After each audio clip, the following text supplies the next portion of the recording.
Welcome to Tuesday's 2 Cents Worth. This week I'm with Rick from Radon Rescuers. High radon readings are so common in our area, so I've asked Rick to stop by and give us a scoop. First of all, what is radon and why do we have such high concentrations, Rick?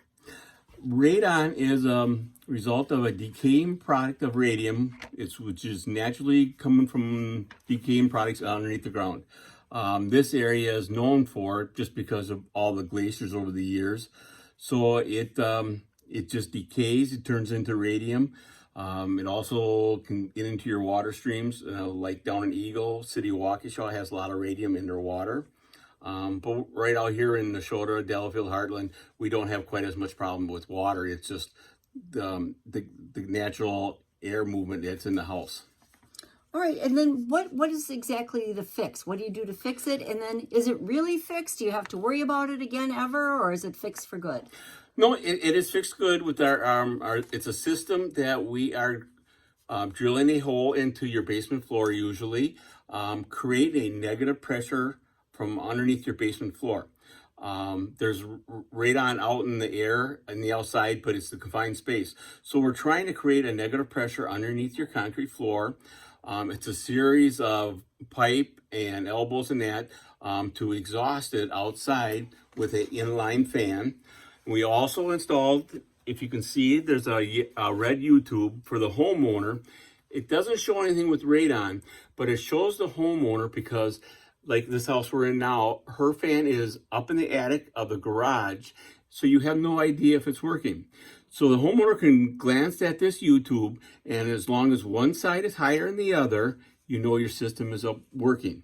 And as long as you don't put a big addition on, once we retest after the system's been, it should not make a difference. It should never change. You're always constantly drawing air. That fan runs 365 days a year. It's a low wattage fan, just to get that air moving and blowing it outside. All right, and besides installing the fan and the PVC piping, what else do you have to do in the basement? We have to go through the basement. Any big cracks that are in your concrete floor or around your floor, if they're big enough, we usually like to say like a $50 size. We caulk them up, and then we have to take care of your sump pump area. Whether you have what we call the old pedestal type, where you see your motor sticking out the top of your crock, has to be switched out to a submersible so we can cover and seal that area for two reasons. The first main reason is with your drain tile that runs around your whole basement floor, that's a source of radon that will come out into your basement if we don't cover and seal it. The second, wherever we put our system, which we can put our system anywhere in the basement, if we don't cover and seal that, we start drawing basement air out, and that'll affect your heating costs and stuff like that in the basement, a backdraft. So we have to make sure we seal it as good as tight as we can get it to make our system work properly. What's about the ballpark figure for a system like that? A normal system, every house is different, but Radon Rescuers usually charge anywhere from, say, $900 to about $1,100, depending what we have to do on a normal house, as long as it doesn't have a crawl space in there or dirt floors. But that's a rough, good price, and that always comes with a retest that Radon Rescuers does afterwards. So the homeowner knows that the house is down below the 4.0 picocuries that the EPA recommends. What's about the highest reading you've ever seen? So far, Mike and I have 180 picocuries has been our highest in the Sussex and Lisbon area. Oh my gosh, I've Yes. never... Yeah, it's been that high. Wow. It's very common, 120s out in that area.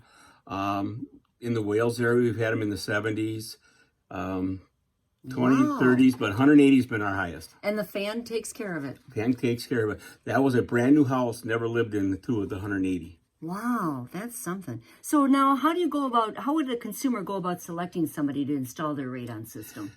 It's very important that you get a licensed, I shouldn't say a licensed company, a company that's been certified through our ARST organization.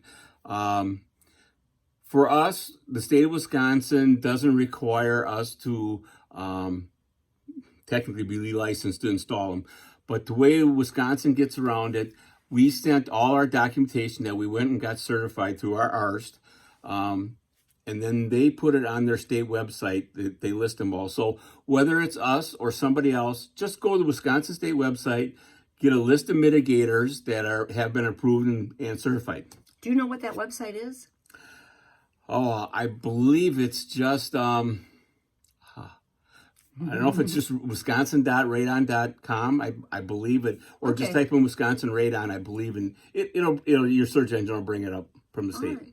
Well, thanks for spending time with me today, Rick. I Thanks actually for learned me. a little bit too after all these years of recommending radon tests for my buyers and sellers. Now I have a better understanding of it, even though I've had my system in place for quite a long time. And it's like carbon monoxide. You can't taste it, see it, whatever. And the only way that you know you have it is by doing a radon test. And certain houses might have it and some might not. But majority of them in Waukesha County with the glaciers and that come through it, it's pretty common. All right. Well, thank you very much. Thank you very much. Thanks for tuning in to Tuesday's 2 Cents Worth. This is Sue Derby from Shorewest Realtors, your local realtor ready to work hard for you. If you find these videos helpful, check out our YouTube channel and hit subscribe. Thanks again.